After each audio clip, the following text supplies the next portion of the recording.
So day number 4. Day number 4 is all about managing anxiety. Now, research shows that Americans, 1 out of 5 deal with anxiety. I mean, how crazy is that? From panic attacks to post-traumatic stress to social phobias, it's widespread, guys, and the struggle is real. So it's something that we really need to deal with because anxiety impacts us in so many different ways. So, according to UCLA's research, anxiety is a response to danger or threat. It is a natural state that can, in moderate degree and frequency, be a productive driving force. But the problem is when we don't know how to deal with it, we start processing it in different ways and it starts affecting our whole body and our mind. So some of the things that can happen from anxiety, I'm sure if you've experienced it or if you have a family member, this may resonate with you, but it can be panic attacks. It can be lack of sleep at night. It could be pulling away from relationships. It could be general lower immunity, which means that you get more sick. It can affect your respiratory. It can affect cardiovascular. So it can affect so many things in our life. It's crazy. So now is the time to handle it. Now there's a lot of different medications out there, and this timing was great because I just saw a Facebook post of a friend of mine who just said that her husband last week committed suicide. And he was recently diagnosed with anxiety and he was taking over-the-counter or prescription medications. Now, I don't know what was going on, but she actually said in her post, she was warning people about taking over or prescribed medicine because after that he acted a lot differently and then, God forbid, he took his life. So anxiety is a real problem that we all have to address. And there are ways that we can address it in a natural way.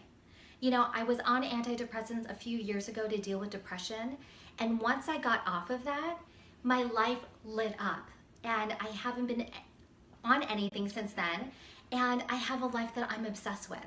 So I'm living proof that you can do it, and you can do it without medications. So let's get into it. You know, before I talk about our homework and what we're going to do, I want to share a little bit about my own story. A few years ago, I started having some anxiety, and I really never dealt with it before. I had stress and other issues, but anxiety wasn't really one of them. And it slowly started trickling up.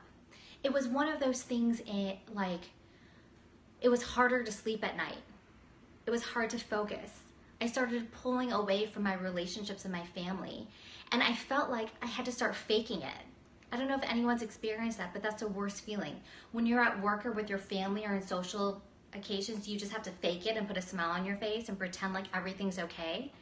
But the problem was I didn't know what was wrong. And I was so not conscious of my thoughts, and I was so unaware because I was anxious. I was worried about everything else, all the things I had to do. At the time, I was working in corporate America for 9 hours a day. I had a newborn and I had a 7-year-old. I had an interior design business that was super successful, but it left no time for anything else. So I was always wondering, oh my gosh, you know, what do I need to do for my daughter's event? What do I need to do for work? How do I handle my interior design clients? I was always going, and I was always processing, which impacted everything in my life. Although I was physically present with my family, I wasn't mentally there. I was thinking about everything else I had to do. And I was on my phone all the time, where my husband would have to take the phone away from me because I was using it all the time. And so through all of that, I had a breakdown because I didn't deal with it. And it was a really hard time in my life because on the outside, it looked like I had it all. I manifested my soulmate as a divorced mom. We bought this house while we were in escrow in another house. And I had a beautiful newborn, an amazing 7-year-old, and a job in corporate America that people would die for. But I realized during my breakdown, because I had to process it, that I wasn't fulfilled in my passion. I wasn't fulfilled in my purpose in life, which is why I had to supplement it with an interior design business that just added stress and marginal fulfillment because I was just so stretched. So it was one of those things that I've dealt with it personally. I know how hard it can be, and it can be a struggle, but you know what? There is a way out. And one of the things that I did that I'm going to share with you right now is I started creating more time for play.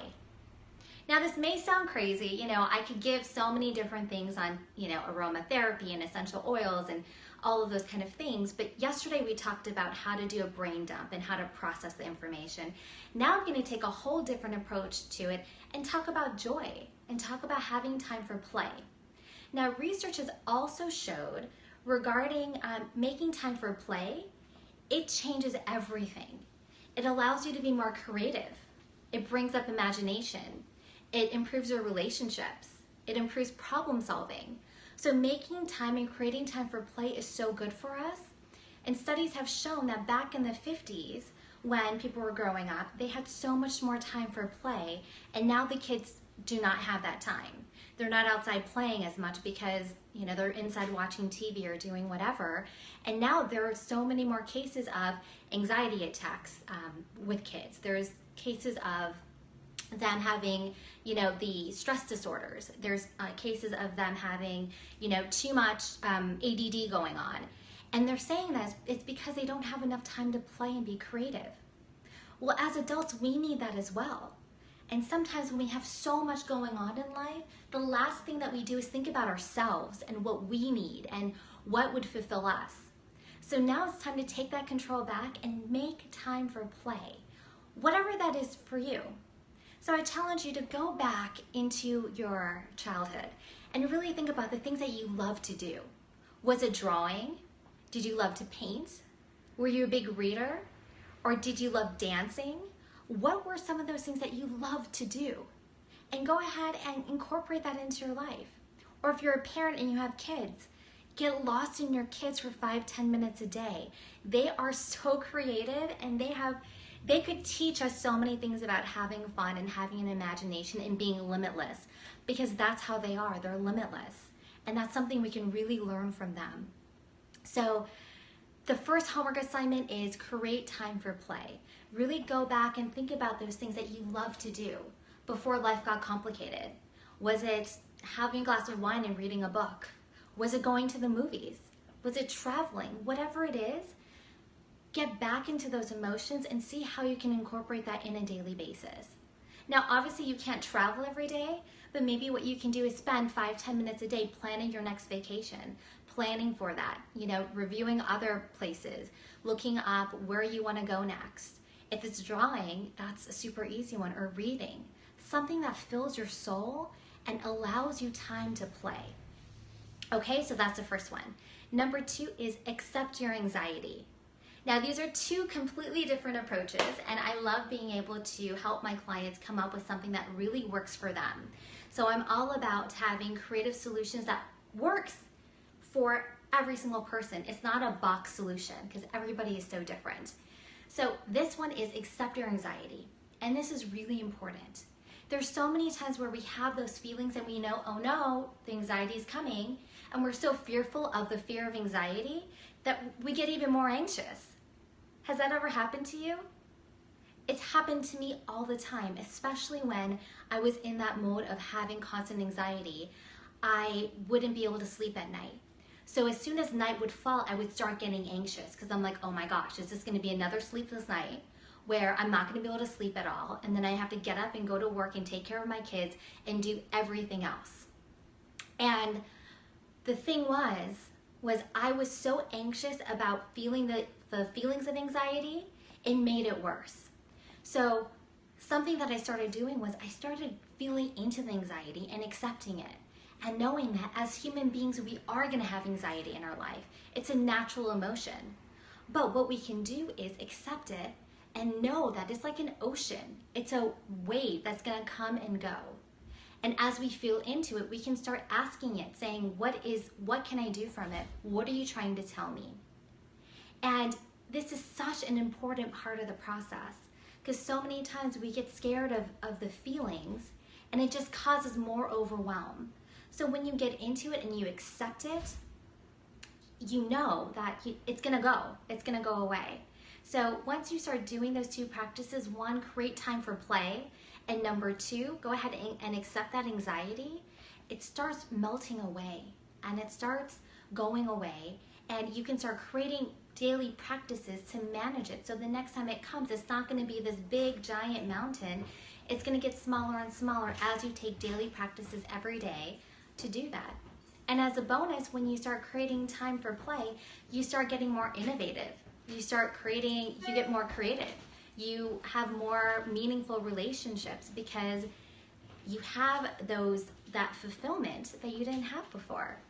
So it is amazing things. Those are the 2 homework assignments for today. And guys, it's all about dealing with anxiety, knowing that it's coming, accepting it, and finding some ways that are natural, that are easy and free to do on a daily basis to be able to manage it in the long term. So I hope that was helpful, guys. Make sure that you do the homework. If you are not on the list, go ahead and sign up on my link in my profile, and go ahead and go to the Facebook group, post your insights on there, and that's where the real magic happens. The group is so interactive. There's so many amazing comments on there, and you can get inspired from each other. And I'm in there every day coaching everyone that has comments in there, so it's an extra bonus. So guys, thank you so much. Until next time, I'm sending you love, light, and oodles of positive vibes. And all I ask you to do is share it with the rest of the world, because the one thing the world needs is more compassion and more love. So thank you guys so much. If you want to connect with me more, you can connect with me at theeffortlesslife.rocks. And again, I'm Indrani Phillips, your coach through this process. This is day 4, and we're halfway through it. The next 3 days are going to be amazing. I will see you next time, guys. Bye.